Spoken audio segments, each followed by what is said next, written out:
இந்த கடிகாரம் வந்து 2ஆம் உலகப் போர்ல ரஷ்யர் சப்மரின் நீர்மூழ்கி கப்பல்ல வச்சிருந்த கிளாக். இது எங்க சார் பிடிச்சீங்க? இது எல்லாமே நம்மகிட்ட இருக்கிறது எல்லாமே காயில கிடையாது. இதுவும் காயில கிடையாது. உலக போர் கிளாக் காயிலாங்கல இருக்கு. அதே மாதிரி இன்னொரு கிளாக் காமிக்கிறேன் உங்களுக்கு.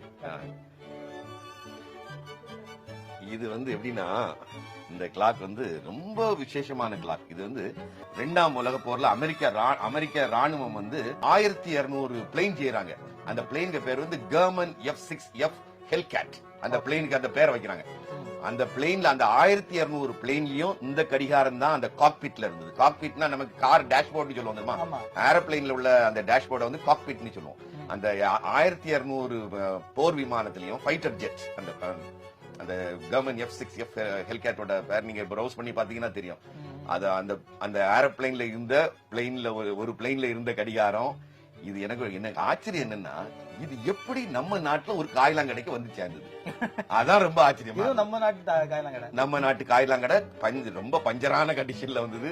நம்ம மெக்கானிக் நாகராஜ் அதுக்கு இவன் பிறந்த புள்ள மாதிரி உயிர் இருக்குது இதே துடிப்பு அப்படி. இது வந்து ஒரு ஜாப்பனீஸ் ஆர்னமெண்டல் கிளாக். இதெல்லாம் பிடிச்சு பாத்தீங்கன்னா தான் தெரியும் அதுக்கு அருமை. எல்லாமே சாலிட் ஹெவியா இருக்கும். எல்லாமே அந்த காலத்துல எல்லாமே பிளாஸ்டிக் கிடையாது. எல்லாம் உலோகத்தினால செய்யப்பட்ட பொருட்கள்னால எல்லாமே ஹெவியா தான் இருக்கும். ஆனா ரஸ்ட் ஆகாம அது ஆமா இதெல்லாம் ரஸ்ட் ஆகாது. அந்த பொருள் அப்படிப்பட்ட பொருள். இது வந்து தண்ணிக்குள்ள போட்டாலும் இது வந்து ரஸ்ட் ஆகாது. ஆமா அதே மாதிரி என்ன பழைய காலத்துல லைக்கா கேமரான்னு ஒண்ணு உண்டு. அது வந்து இன்னைக்கு பல கோடிகள் உள்ள அந்த கேமரா எல்லாம் கடலுக்குள்ள விழுந்தாலும் ரஸ்ட் ஆகாது. அந்த மெட்டீரியல் அப்படிப்பட்ட மெட்டீரியல். அதே மாதிரி இதெல்லாம் அந்த மெட்டீரியல் அப்படிப்பட்ட மெட்டீரியல். நான் எனக்கு ஃபேவரட் கிளாக்னு சொன்னேன்ல, இதுதான் என்னோட favourite clock, Big Ben alarm clock. ஆமா எல்லாம் எனக்கு ஹாஸ்டல்ல நான் இருக்கும்போது இது என் ரூம்ல இருந்ததை விட ஊர் சுத்துறது தான். அந்த ஹாஸ்டல் உள்ள அவ்வளவு ரூமுக்கும் போயிடும். இது இந்த கிளாக் வந்து ரொம்ப அருமையான கிளாக். அலாம் செட் பண்ணுவாங்க. செட் பண்ணலாம். பேக் சைடுல பாக்கும்போது பழைய ஸ்கூல்ல எல்லாம் பெல் அடிப்பாங்கல.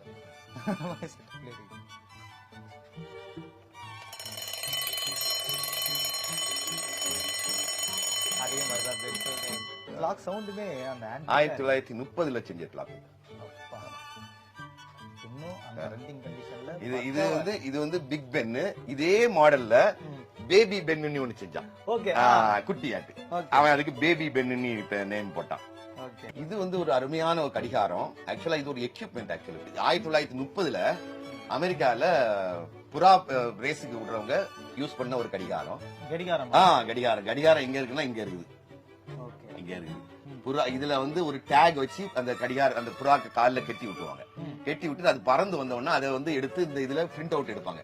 சோ அது எவ்வளவு நேரத்துல பறந்து வந்திருக்குன்னு சொல்லி அந்த டிஸ்டன்ஸ் பிரிண்ட் அவுட் எடுப்பாங்க. உள்ள பிரிண்ட் அவுட் உண்டு. இதுல பிரிண்ட் அவுட், இதுல ஒரு பிரிண்டர் உண்டு. இதுல பேப்பர் இருக்கும்.